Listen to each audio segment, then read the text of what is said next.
ladies and gentlemen. I'm here to talk to you about why hackers are the most important change agents of our future.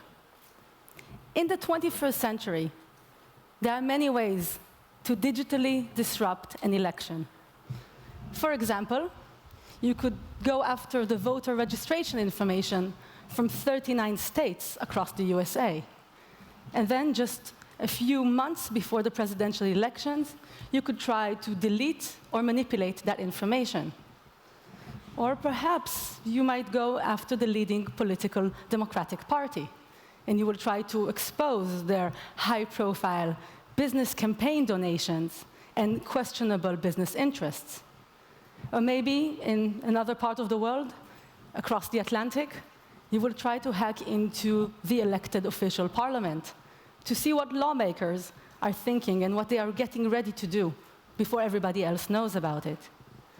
And if you're really pressed for time, in the last minute, you could run a very carefully orchestrated campaign to leak embarrassing information about the winning candidate. All of these things took place in the past 2 years. We don't know for a fact what happened around the world, but we do know that here in France, even the mainstream television network and the social media has been manipulated. At the moment, around the world, there is only one confessed election hacker. His name is Andreas Sepulveda. According to his own admission, for which he is now serving a 10-year prison sentence in Colombia, in the past decade, Andreas and his colleagues used hacking techniques to infiltrate political parties, to leak information about candidates, and to manipulate elections. He claims that he was able to rig or manipulate the elections all over Latin America, including the current residing Mexican president. At the moment, he is the only confessed election hacker. But there is reason to believe that these tactics and these techniques have been used around the world. One of Andreas' most favorite and most effective technique was creating an army of Twitter followers to support his candidates. And we know for a fact that this also happened in the United States. In fact, just last week, a former FBI agent testified in the US Senate to show how Twitter bots were used during the recent Trump campaign to help that campaign win the presidency. But the Twitter bot army didn't stop when they got to the White House. In fact, they're still supporting the president in the spread of fake news. Even when the leaks about Emmanuel Macron were just released here in France, within hours they spread all over the United States social media sites using the very same Twitter robots. In fact, for a very recent analysis, a website called Twitter Audit, which tries to ascertain how many Twitter followers are real and how many are fake, they have discovered that perhaps more than a third of the Trump Twitter followers are fake. He has more fake followers than Mademoiselle Kim Kardashian. And I would ask you, ladies and gentlemen here in the audience, from these individuals on the screen, who do you think possesses the most power, the most influence, the most capability to shape the world's affairs to his or her will? From my point of view, the answer is very clear. But let's see what one of these gentlemen has to say about the concept of election hacking. He says, recently in an interview, that hackers are free people. Just like artists, they wake up in the morning in a good mood and start painting. I happen to agree with this gentleman about this very particular point of view. Hackers are like artists, and they possess an incredible power to inspire change, to disrupt our social and our political ecosystems, but they also provide incredible innovations, and many hackers actually help us solve problems. So it should not be a surprise to anyone that world leaders, such as this gentleman, have realized for many years that they can harness the power of hackers. In this moment in time, I believe that the national leaders that have the most hackers working for them can actually utilize the most power and most influence. But we all could learn from hackers, and we all could harness the power that hackers have in a very positive way. And with this power, it really depends on where you stand. Let me explain what I mean. We hear about hackers in the news a lot, and maybe some of us are afraid that hackers can be used to start the next global nuclear war. But what if hackers actually helped stop a nuclear war? More than 10 years ago, some hackers around the world, perhaps from my home country, perhaps from the USA, we will never know, got together and figured out a way to create a piece of software code that changed the world. I think it is a piece of software code that has saved life. This software was nicknamed Stuxnet. It is the computer virus which allegedly disrupted the uranium enrichment centrifuges in Iran. Stuxnet was discovered in 2010, and I believe that when the historians write about the beginning of the age of cyber warfare, it will be the summer of Stuxnet, the summer of 2010, that will mark the most important historical watershed moment. Because this is the moment where the whole world realized that 15,000 lines of code can actually disrupt a physical infrastructure on the other side of the world and change the world's affairs. Now, this really depends on where you stand. From my point of view, perhaps the people who created Stuxnet deserve a Nobel Peace Prize. But I understand this might not be the way the Iranians think about it. So with the same capabilities, with the same power, you could either do good or you could do bad. And it depends on your ideologies, it depends on what you believe in, it depends on who you work for. So today, in our short time together, I will try to show you both the good and the bad sides, or if you will, both the friendly and the disruptive elements that hackers can provide. It's up to you to choose what you do with this information, what you do with these capacities. Just as it is up to every hacker, when she wakes up in the morning, to decide if she wants to use these powers for good or bad. And if you don't mind, I will take you back on a short trip in time, about 20 or 20-something years ago, when I first made that decision for myself. Growing up in Tel Aviv, I was always a very curious child. I would spend hours in the library, in the computer lab in our school, and at home, trying to get my own early computer to work and connect to the internet. You can imagine maybe I looked something like this, a very curious child. But if I'm being completely honest with you, that's not what I looked like. This is what I really looked like. So this is a real picture from the yearbook of my school on the steps of the Mediterranean. And yes, I did show up to school that day, but I can see some of you are already looking for me in that picture. Let me save you the trouble, because the most embarrassing truth is already out there. I hope you're ready for it. This is me. So, true story, I was so much of a nerd, I looked like a little boy, and even for the yearly photo opportunity, I wouldn't part from my state-of-the-art 1993 Sony Walkman. Because technology and gadgets were my best friends. I didn't really have a lot of friends in the real world. Most of my friends were in the internet, in the digital realm. They were other hackers and people that I met online, before I even knew what the word hacker even meant. To me, it was about curiosity, it was about discovering what I can do with my computer, how I can get to other people's computers around the world in order to answer questions I was curious about. And there was a very specific moment in time when I decided to become a hacker for good. And it was thanks to a very interesting young lady. I think you might be able to recognize her in this picture, although it is also from about 22 years ago. Her name is Angelina Jolie. In 1995, Hollywood actress Angelina portrayed the fierce young hacker called Acid Burn in a movie called simply Hackers.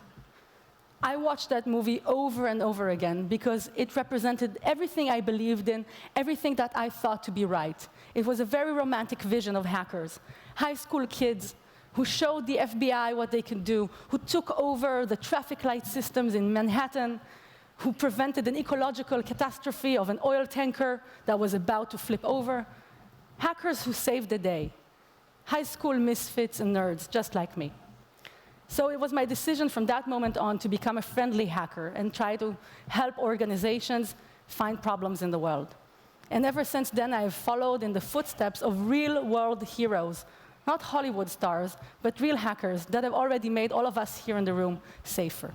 I'd like to share some of their stories with you. This young gentleman is perhaps one of the most inspiring hackers that I have followed. His name is Barnaby Jack.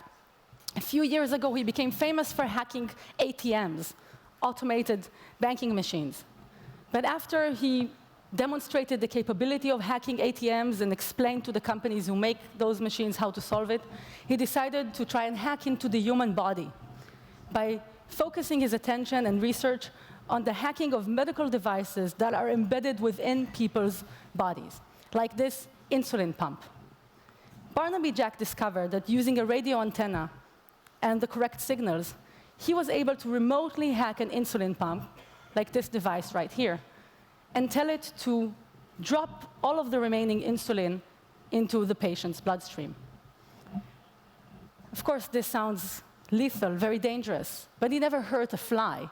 He conducted this demonstration in the safety of a hacker convention, where things like this are encouraged because they are pushing the boundaries. Following his research, the company that makes the medical devices completely changed their approach. But not only them. The FDA, the US regulator in charge of medical devices, started learning about the dangers of security to medical devices and requiring new regulations for companies that make them. After Barnaby, many other hackers decided to look at medical devices.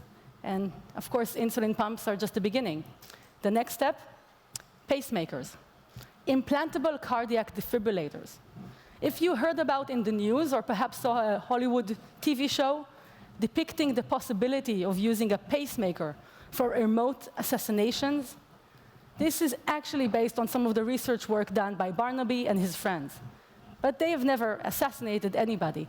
They simply demonstrated what was capable with a radio signal and such a device. Barnaby is not the only one, and there are many hackers like him. And while it sounds terrifying to think of hackers looking at what can be done inside the human body, it is oftentimes these hackers that find the problems before the companies who make these devices do. This is another hacker I like to follow. Her name is Mary Mo. 2 years ago, she suffered a cardiac arrest and was rushed to the hospital in her hometown in Norway. While under a medically induced coma, the doctors decided that she needs to have an implantable defibrillator, a pacemaker.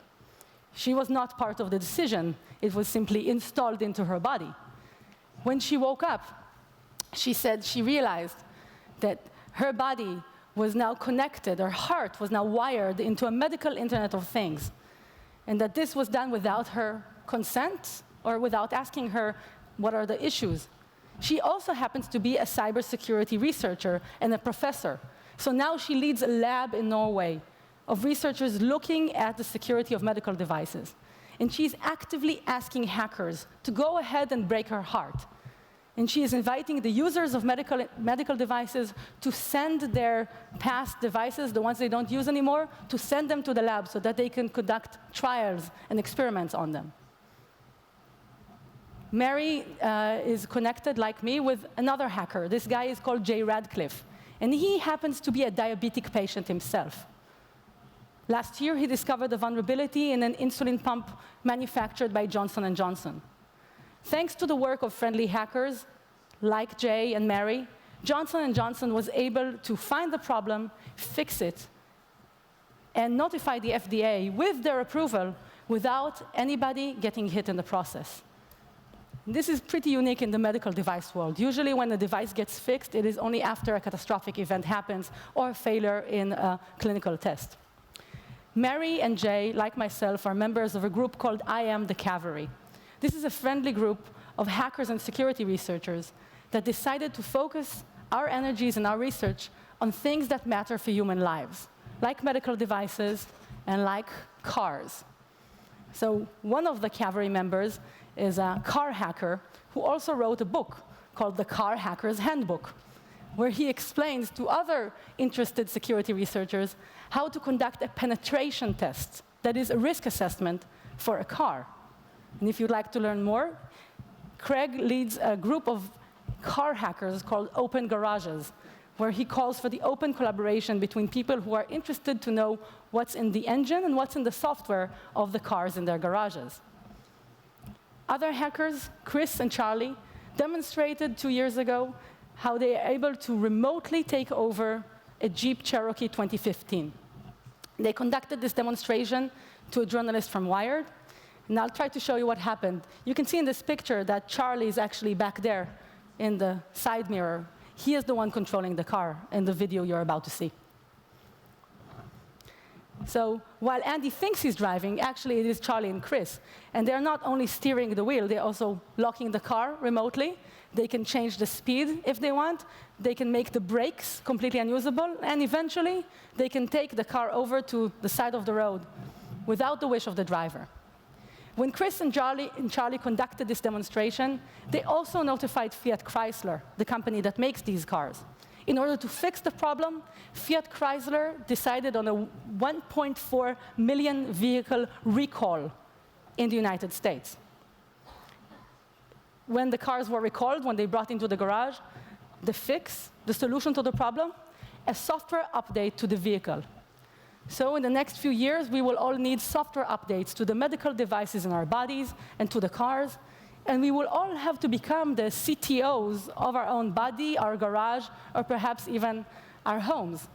And this is not far into the future. It is already happening. Here is another car company that does things a little differently. This is a Tesla. And Tesla has been working together with hackers very actively in the past few years. In fact, in the last big hacker convention, a demonstration and a discussion of how to hack a Tesla Model S was attended by the leadership of Tesla company. And the hackers who described trying to hack a Tesla as the Hacker Olympics, because it requires all of the different skill sets, hacking into the network, hacking into the software, hacking the hardware, they received a prize worthy of somebody who wins the Olympics. They received a medal. This is a Tesla Challenge coin, which is awarded only to the top security researchers in the world who can find vulnerabilities in the Tesla product. You could say Tesla is behaving more like a software company than a car company in their approach to collaborating with hackers. So I think this is a very good example to follow. But some people, of course, get to the office with something nicer than a Tesla. I spent the last weekend in the French Riviera, and I saw many very interesting yachts in Cannes, Nice, and Monte Carlo. This particular yacht usually docks in Monte Carlo. It is called the White Rose. It's worth $80 million. It's a super yacht. And a few years ago, the captain on the boat invited hackers to see if they can manipulate the yacht and take over its route. Using a very simple GPS spoofing, that means pretending to send a GPS signal, a global navigation satellite signal, they were able to trick the yacht's navigational system into changing the course. And the change was very, very delicate, about 3 degrees off course. The human captain couldn't even notice it, only after they were about 1 kilometer away from their original destination. A few months after this demonstration, the captain invited another team of researchers to now test out the solution to the problem. And at the moment, there have been solutions to GPS spoofing attacks that have been developed not by military organizations, but by security researchers, academics, and hackers, and by yacht owners who want to make sure their boats are safe. It may sound like what the hackers are doing is dangerous, but I firmly believe in something that Barnaby Jack used to say. He said that sometimes it's up to hackers to demonstrate a threat so that we can spark the solution. And yes, this demonstration could be frightening, it might be painful, it may make us uncomfortable. But this is exactly why I think hackers force us to contend with the realities and the vulnerabilities of this digital world. This is what made me think of hackers as elements in a global immune system for the digital connected age. Whether they are friendly hackers or bad guys, they always force us to react somehow and to get better and evolve. This idea that hackers can be the immune system is something I also shared on the TED stage a few years ago. And since the talk has been translated to many languages, I now get responses from hackers from all over the world. Hackers in Africa, in Canada, in Korea, in Latin America. And they would all like to be a part of this friendly ecosystem, if you let them. So a lot of this depends on how we react to hackers, not just on the choices that hackers themselves make. One thing I've dedicated my years since the TED Talk to researching is an exciting new phenomena called bug bounty programs. And this is one way that huge companies have learned to actively collaborate with friendly hackers from all over the world. Simply put, a bug bounty program is an arrangement where a company could tell hackers, please, go ahead, hack our site, hack our product, hack our car. Notify us about what you have discovered, and we will give you a prize, a reward. It might be a medal, like the Tesla coins. It might be some money, or it might be a very cool T-shirt saying, I hacked the Tesla. There are a lot of companies doing it right now, not just innovative Silicon Valley companies. Yes, it did start in Silicon Valley with companies like Mozilla Foundation, like Google, like Microsoft, and like Facebook. But in the past year, bug bounties have become a global trend. And I can tell you for a fact that there are hundreds of thousands of friendly hackers that use platforms such as HackerOne and BugCrowd to collaborate with companies, including Western Union, MasterCard, United Airlines, and Fiat Chrysler Automotives. Here's the most important organization that recently decided to collaborate with hackers in the form of a bug bounty program. It's called the Pentagon. The US Department of Defense launched a first bug bounty program called Hack the Pentagon in 2016. Within 13 minutes of launching the program, they already received the first valid vulnerability report. I don't know if this is good or bad. Overall, after the few weeks that the program was running, they paid about $75,000 for about 250 valid vulnerability findings from around the world. This is not a lot of money for the Pentagon, but consider the fact that for so many years, there were more than 200 open vulnerabilities in their websites and systems that they did not know about. Simply by opening the opportunity to collaborating with friendly hackers, they learned about these issues. So if the most conservative defense organization in the world can do something like this, I have a lot of hope that other companies and organizations here in Europe and the United States will follow suit. In the past year, US government has also become very, very worried about the safety of devices that we have in our homes, like webcams or connected refrigerators, for example. So the FTC, the Federal Trade Commission, now has a prize award competition for finding problems to hackable Internet of Things toasters. Now, this is an interesting question. Who here has an internet-connected toaster at home? I don't think anybody does. Why would you even need an internet-connected toaster? Maybe you can control it with an app so that you get in your bed, you don't go to the kitchen, you make the toast, or something like that. But the reality is that we are going to get more internet-enabled devices into our homes, not really for our own benefit. It's not to make our toast better. It's for the data. The companies that make these devices want to collect data about how you use your kitchen appliances, your washing machine, when you turn off the light, when you turn it on, when you turn on the air conditioning, and this data is very valuable. So whether we like internet-connected toasters or not, we are going to get more internet-connected devices into our homes, not necessarily for our benefit.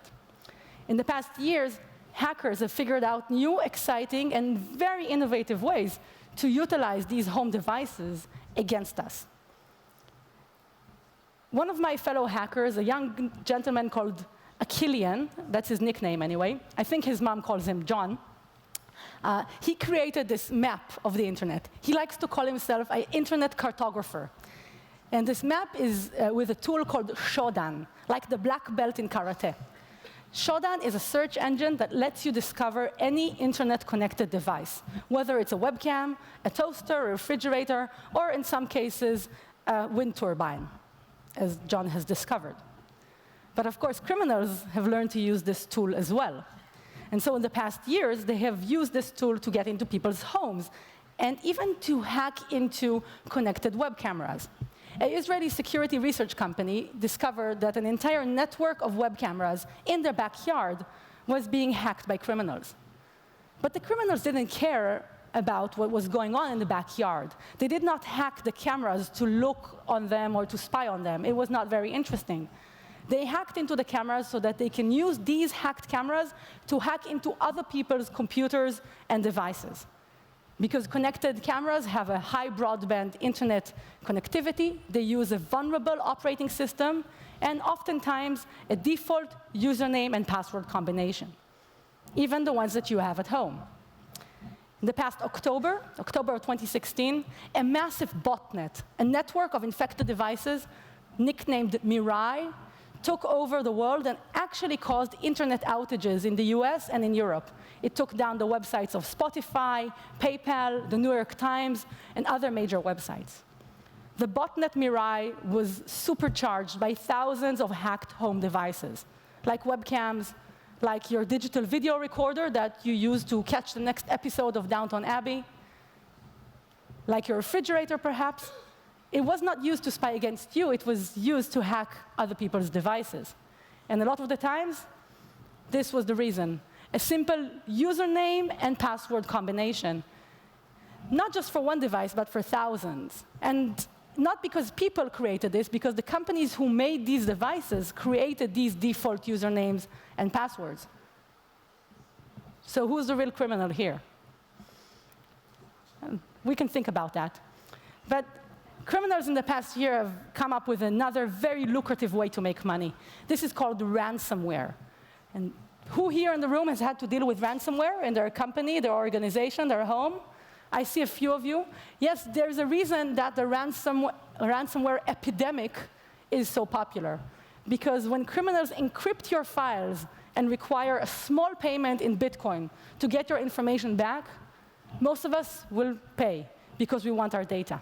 Because our data and accessing it is probably the most valuable thing that we have in the 21st century. And the criminals have figured this out. In the past year, ransomware has disrupted hospitals. It has even taken down a factory of Renault during the recent attack. Perhaps you heard about the Wannacry ransomware campaign that just happened just last month. According to certain assessments, the Wannacry damages, the damages created by this ransomware, are in the billions of dollars. I don't know if this is a true number or not. I am more interested in asking who benefited, who made money from this ransomware attack. And I have a few guesses. I think that in the next few years, we might see more such attacks where our devices are held ransom. And it's not just our files and our data, but it is life-threatening things like our cars or our hospitals or our electricity infrastructure. But the people who made Wannacry knew that we will pay up because we don't want to lose the data, and we don't want to lose the access to our digital infrastructure. Access is probably the most important thing we have nowadays, because we don't even own our own data. It doesn't live on our laptops, on our phones. It lives in the cloud sometimes. The people who created ransomware use Bitcoin for payments. Who here uses Bitcoin in the room? Well, a few of you do. I guess most of you are in the other talk, which is about Bitcoin right now.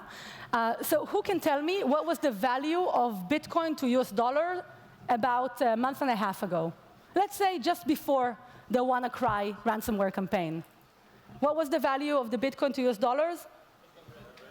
It was actually in mid-April, it was around 1,300, so 1,300, 1,500 US dollar for one Bitcoin.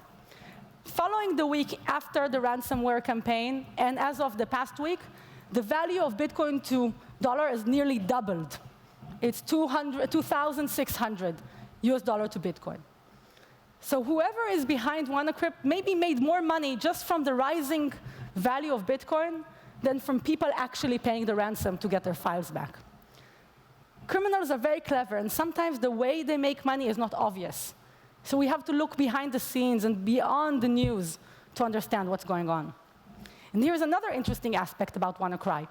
The reason that Wannacry spread so fast like a wildfire all around the world to thousands and thousands of computers, it was actually because it used an exploit, a cyber weapon, in other words, originally developed by the NSA. So the vulnerability at the heart of Wannacry is something called the Eternal Blue. This is the code name the NSA actually gave to this vulnerability. And it is a vulnerability in the Microsoft operating systems. Specifically, it is a vulnerability that was open on Microsoft operating systems older than Windows 7. So if you had Windows XP, Windows Server 2003, or any other older Windows device, you would have been vulnerable to this vulnerability. You would have been at risk. So who are the real criminals here? The people who created Wannacry, the people who created the code? Maybe it's the NSA who exploited this vulnerability? Maybe it's the shadow brokers, the illicit hacker group that hacked the NSA and leaked the information about this vulnerability to the public. We may never know. I think these are probably the really bad guys in the story here, although it's not clear what they had to gain from it, other than perhaps the rising price of Bitcoin. Here's another thing I want to tell you about Wannacry. The person who helped stop the epidemic of this ransomware, he was a blogger from the UK, and he discovered a technique by reverse engineering the malware. He discovered a technique to stop the ongoing spread of this malware. This is a guy that maybe if you looked on his online profile, you wouldn't really give him a lot of attention. He's got a picture of a funny cat, and he calls himself Malware Check. He's a 22-year-old surfer from West England, and even when he wears a tuxedo, he looks like maybe your friendly neighbor's kid. The reason he was wearing the tuxedo, by the way, is because he was recently awarded the Computer Science Security Award for stopping the spread of the malware by independently researching it and finding a technique to stop its spread. He did this by finding a domain name that he was able to register and then direct a lot of the malware's communication to his domain. So he's the one who stopped it. These guys, the national security agencies, maybe are not the real heroes in this story after all. About 5 years ago, I saw General Keith Alexander, the head of the NSA at the time, come to a global hacker convention. Instead of wearing his 5-star general uniform, he wore a hacker uniform of jeans and a black T-shirt. And he was in the room in Las Vegas to recruit hackers. In this room right here is the talent our nation needs. That's what he said.